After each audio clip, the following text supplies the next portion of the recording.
E nós já estamos de volta com o programa Mão na Roda, hoje recebendo a Jaqueline Fernanda Vieira, coordenadora do CREAS de Tupã, que nós estamos discorrendo, estamos conversando um pouco hoje sobre assistência social, sobre as necessidades da população como um todo e do trabalho que ela desenvolve como coordenadora lá do CREAS. Jaqueline, agora eu quero que você nos dê assim, uma explicação. Nós já começamos a falar no primeiro bloco, mas o que é realmente o CREAS e como ele funciona? Então, o CREAS, como o senhor já falou, é o Centro de Referência Especializado da Assistência Social. É um equipamento que consta na política pública de assistência social e ela trabalha com famílias e indivíduos que estão sendo vítimas de algum tipo de violação de direito.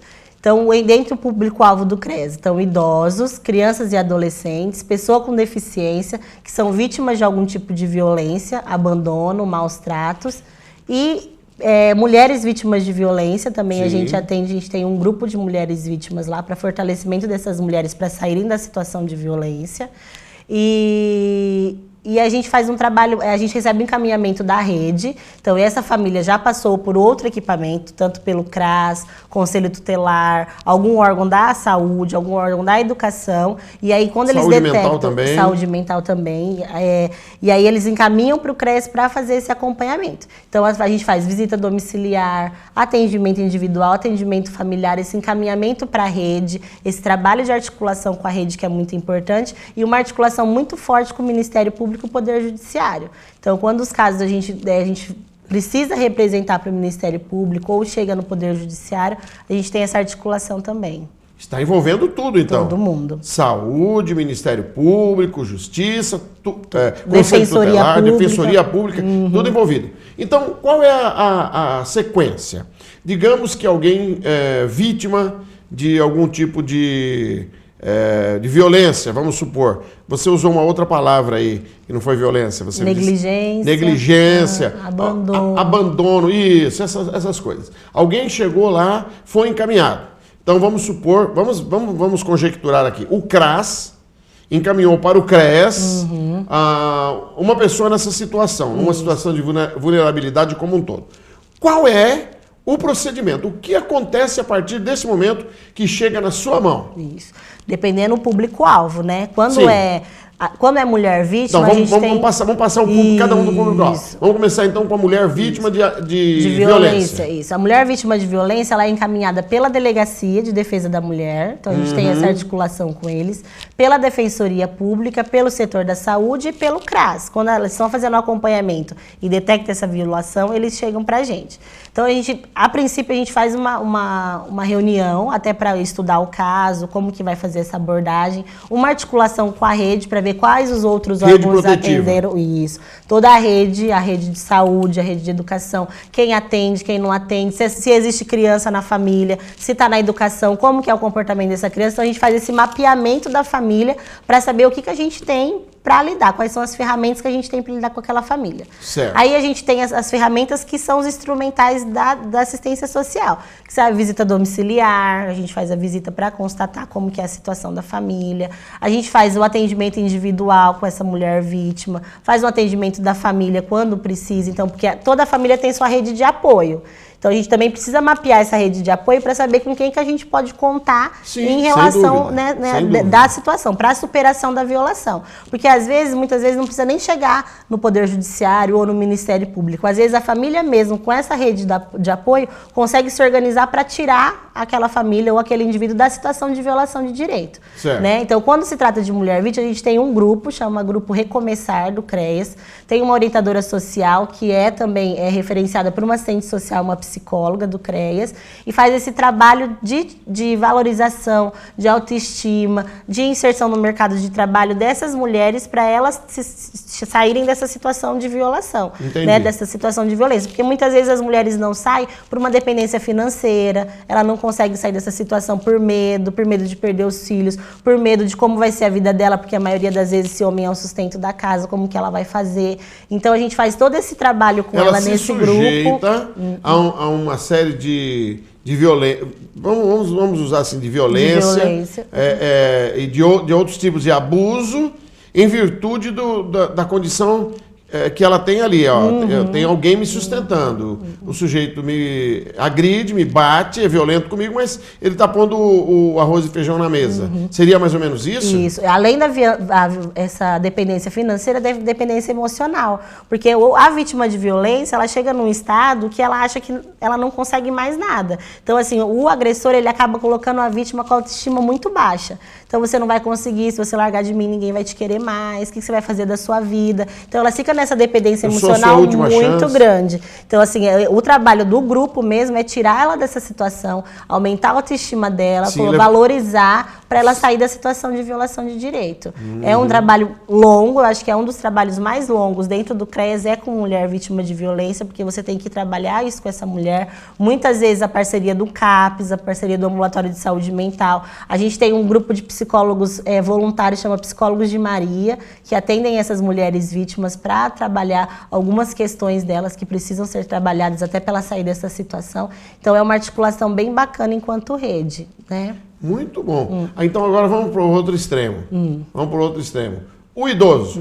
Você já comentou no primeiro bloco sobre a sua experiência com o idoso. O que acontece? Como é que esse idoso chegou lá? Por meio de quem? A mulher que sofreu violência, basicamente, Delegacia de Defesa da Mulher. Ou busca espontânea, ela mesma pode. É mais difícil elas tomarem essa iniciativa, mas também acontece. Tá. Então, o idoso. Qual é o idoso. Como é que ele chega e qual é o procedimento? Não, pode falar. Da mulher vítima, a gente também recebe encaminhamento da VEP, que é a Vigilância Epidemiológica da Secretaria da Saúde. Então, quando a mulher precisa ser hospitalizada pela situação, quando é violência física, a maioria das vezes, que ela precisa procurar um atendimento médico, quando chega no hospital ou na própria UPA, eles fazem uma ficha de notificação, encaminha para a vigilância e a vigilância encaminha para a gente fazer o atendimento dessa mulher também. Bom, em outras palavras, nós temos assistência para quem precisa. Ninguém está abandonado aqui na cidade. Então vamos lá. Vamos lá no outro extremo, então. O idoso. Como é que ele chegou até vocês? Aquele idoso que está sofrendo violação de direito, que está abandonado e qualquer coisa do gênero. Isso. A maioria da porta de entrada para idoso é a busca espontânea. Então, muitas pessoas ligam para fazer a denúncia, né? Não é identificada, essa denúncia é anônima, no CREAS, e tem o canal do Disque 100, que é aquele Disque 100 do Direitos Humanos, que a pessoa pode ligar, asterístico 100, e fazer a denúncia, que a denúncia vem para a gente, para o Ministério Público, para a Delegacia de Defesa da Mulher, então dispara para todo mundo. O Disque 100 está sendo pouco utilizado, a gente precisa até fazer algumas campanhas de divulgação, e divulgação desse Disque 100. Né? E aí, como é que é o Disque 100? Eu estou sabendo de alguém, de um idoso, numa situação terrível dessa, eu vou lá no Disque 100 e digo, olha, eu sou fulano de tal, ou eu não me identifico. Não precisa de identificar. Não tem necessidade de identificação. Eu estou acompanhando um idoso que está nessa situação. Isso chega até vocês. Quem que vocês acionam? Aí, a primeiro momento, quando é idoso, a gente precisa fazer a mesma coisa da mulher. Então, fazer esse mapeamento da rede. Se ele pertence a algum PSF, se tem uma agente comunitária que faz esse trabalho com a casa, se existe mesmo, a gente faz toda essa pesquisa antes. E aí, no caso de idoso, a visita domiciliar ainda é mais essencial para constatar em loco como que esse idoso está vivendo, né? Qual que é a situação, porque muitas vezes tem risco de vida para o idoso. E esse agente de saúde, né, da saúde da família, o agente da saúde da família, ele pode. Encaminhar diretamente para o CREAS. Pode. A gente recebe também bastante. Porque esses dias atrás eu vi uma coisa muito bonita. A pessoa foi lá fazer uma visita para um idoso e encontrou ele numa situação muito ruim na cama. Então, a própria agente entrou em contato com não sei certeza se é corpo de bombeiro ou ambulância, e ele chamou, encaminhou, levou, acompanhou até o hospital. Eu achei muito bonito, bonito a atitude dela, né, de ver que aquele senhor estava precisando de cuidados médicos imediatos, né, para salvar aquela vida. Ela fez isso. Então ela pode também, além disso, né, porque é papel de agente de saúde, ela pode acionar o CREAS. E a maioria dos casos que são em cobertura de agente comunitário, a gente recebe todo o respaldo de agente comunitário. Então, como tem esse vínculo com o idoso, ele vai na casa com a gente, ele faz a visita, ele explica para o idoso o que está acontecendo, até para a gente não chegar, né, meio que sem saber. E aí ela explica o que a gente está fazendo lá, por que a gente está lá, e fora o que a gente também faz. Então, aí quando é idoso, a gente faz também essa busca da família. Quem que é a família extensa? A família extensa, a família, essa rede de apoio para ele. Quem que está assumindo os cuidados com o idoso, que isso é muito importante, porque, na verdade, por mais que o idoso tenha um grau de dependência, necessita de monitoramento, né?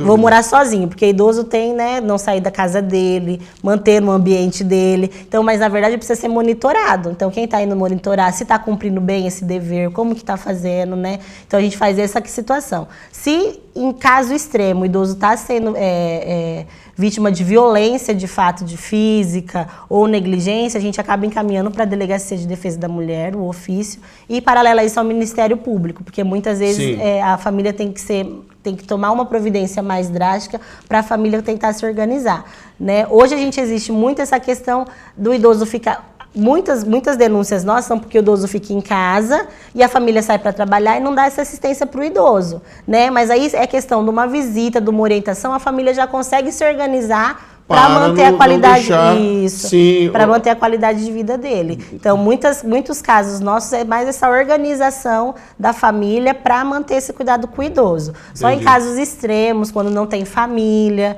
quando o idoso veio uma história de vida do idoso que ele, no final da vida ele acabou sozinho, porque aí envelheceu a família acaba falecendo, irmãos, pai, e aí não tem filhos. Ele não tem a quem recorrer. Não, então assim, a gente também recebe bastante denúncia desses idosos que não possuem famílias. E aí, quando tem uma situação de dependência muito grande desse idoso, aí a gente tem que recorrer para os acolhimentos, né?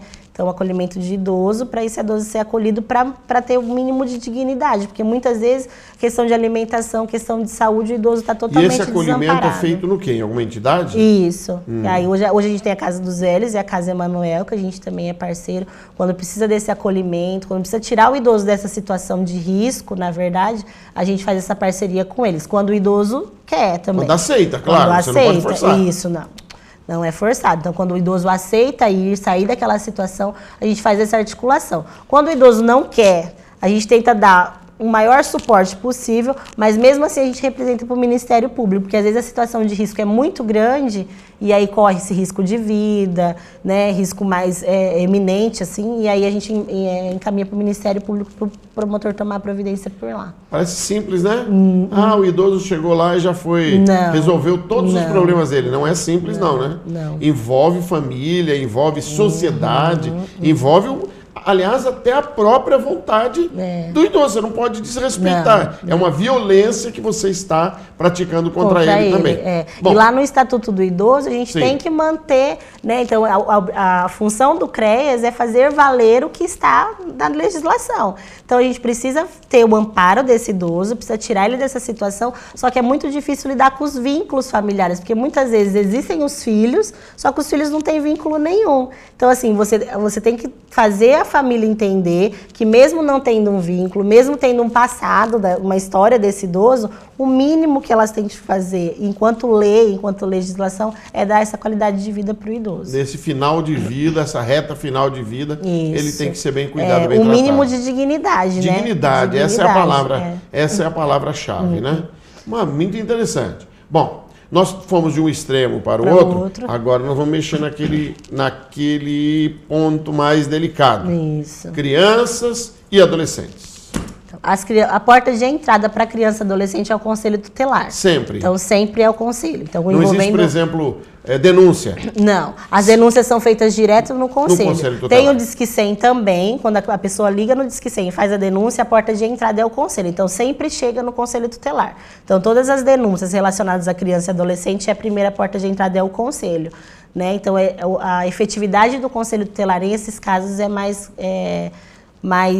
em casos de violação de direito, então eles recebem essa denúncia de violação. Quando não é uma denúncia e eles veem que não precisa, não é uma violação de direito, eles fazem um encaminhamento enquanto rede. Então encaminha para o CRAS, para a educação, para projeto social, para o serviço de convivência, né, que é a casa do garoto, sim, né? E aí eles fazem esse encaminhamento para minimizar a questão da vulnerabilidade. Agora, quando está a suspeita ou a instalação da violação de direito, o abuso sexual, a violência física, negligência, maus tratos dessa criança, eles encaminham para o CREAS e a gente começa a acompanhar em parceria. né? Então aí faz o atendimento da família, faz esse mapeamento da família extensa, porque muitas vezes a gente precisa, né, sugerir a retirada da criança dessa situação, até como medida de proteção. Então essa parceria com o Conselho Tutelar é bem bacana, bem importante e tem que ser muito efetiva em relação aos casos de violência ou violação de direito. Bem, vamos dizer assim, complicado também, né? Porque você está mexendo num ponto muito delicado, né? Muito delicado, com família e com criança e adolescente. E essa incidência de violência física e sexual com crianças e adolescentes é muito grande? Muito. Muito? A gente tem Na verdade, eu falo que eu brinco até com o pessoal do CRES, que é meio época. Tem mês... Hoje, na verdade, eu fechei o mês de julho, que agosto eu não consegui fechar. Eu tô com 74 casos em acompanhamento de violação de direito. Então, tem alguns que é alto risco de violação, que não está ainda violação de fato, mas você tem que fazer esse trabalho com a família. E os que estão violação de direito mesmo instalada, que é os fatos confirmados. Então, a gente faz esse acompanhamento. Então, tem mês que entra 20 casos de idosos, 2, 3 casos de criança. Esse mês agora de agosto, eu acredito que o índice maior vai ser de criança e adolescente, porque a gente teve bastante casos de negligência, maus tratos, abuso sexual. Julho é férias, né? As crianças estão em casa, estão na rua, estão em algum lugar, na casa de parente, é onde acontece esse tipo de violação, né? E a maioria dos abusos sexuais, na verdade, eu acredito que 100% dos abusos são cometidos dentro do ambiente familiar. 100%? Enquanto CREAS, eu posso realizar, assim, com total garantia que a maioria são em... Isso é muito triste, não? Muito triste, lamentável. Nós estamos no século XXI. Século XXI, esse tipo de coisa ainda acontece. No século XXI ainda existe esse tipo de situação. É um desrespeito total com a criança, com o adolescente. É impressionante. Não, nós fizemos um evento, né? Que nós, a maio, né? Maio, dia 18 de maio. E eu falei isso, eu disse isso na abertura. Eu falei, não é possível. E hoje nós temos a informação na mão, nós temos celular, nós temos tablet, computador. E a gente tem uma rede da educação, tanto a municipal, quanto o Estado, quanto o pessoal do serviço de convivência, que faz essa acolhida desse adolescente, dessa criança muito boa. Então, na verdade, a porta de entrada maior, né, dessa situação é lá, porque o vínculo deles é com a escola, né? O pessoal do Estado tem as professoras mediadoras que fazem esse acolhimento, que fazem esse acolhimento da denúncia e acolhimento da dor, porque é muito dolorido para adolescente, para criança ter sido vítima de abuso, né? É um dano que a gente vai tentar reparar no decorrer dos anos com essa rede de apoio. Mas a porta de entrada, o índice maior de porta de entrada é a escola. Então, a maioria das denúncias que chegam no conselho são através das escolas. Eu quero fazer uma pergunta final para você. Agora vou te pegar aí. Não, nada disso não. No final de tudo, no final, vamos dizer, do dia, eu nem vou falar no final do mês, né, que você disse que tem um relatório. Você para e diz assim, missão cumprida, eu estou satisfeita com o que eu fiz? Missão cumprida.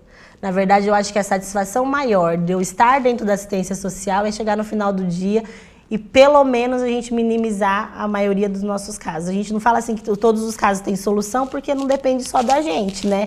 Existem competências, existe função de cada um, mas a gente tem que trabalhar com essa angústia. Agora, o que depende da gente, e eu falo que é gratificante, de toda essa minha história, lá da educação, lá do pessoal da administração, que eu trabalhei também, agora eu acho que aonde eu me realizei profissionalmente foi na assistência social, porque é uma missão, eu acho que nada é por acaso na nossa vida, não é 7 anos que eu estou aqui nessa função, e respiro todo dia no fim do dia e falo, gente, eu acho que hoje a gente deu certo. Muito bom. Jaqueline, tem um prazer imenso receber você, ouvi-la falar, nós poderíamos ter mais 30 minutos aqui no mínimo, porque é muito agradável essa maneira que você transmite, a satisfação que você tem por aquilo que você faz. Então, parabéns. Eu ia perguntar, o nosso tempo já terminou, a sua equipe total no CREAS tem quantas pessoas? A gente está com 2 psicólogos, 2 assistentes sociais, uma orientadora social, aí o motorista, a atendente, a limpeza, que também faz parte da equipe, porque a gente fala que no CREAS você tem que ter essa missão, porque a família chega lá e você tem que fazer o acolhimento desde lá da entrada, desde o servir o café, desde acolher. Então eu falo que eu estou com uma equipe top, que eu falo que A gente está lá para atender a população e cada um tem sua missão muito bem clara. Ah, ficou bem claro que você tem café lá, né? Tenho, eu vou e lá chá. tomar um cafezinho com você. E aí eu quero qualquer hora. agradecer também muito toda a Secretaria da Assistência Social, que tanto eu quanto os outros profissionais que atuam lá, todo mundo recebe de braços abertos, todo mundo tem esse perfil e essa missão muito bem clara, que é ajudar essas famílias nessa vulnerabilidade. Então eu acho que a gente está fazendo um trabalho de excelência, até em razão da equipe que a gente tem. Muito bem, parabéns. Muito obrigado pela sua participação e pela presença neste programa. Obrigada. E eu quero agradecer a você que está com a gente aí atentamente, ouvindo esta nossa conversa tão agradável. Eu desejo a todos muita alegria, muita paz, felicidade. Estaremos juntos num próximo programa Mão na Roda. E que Deus nos abençoe. Obrigado.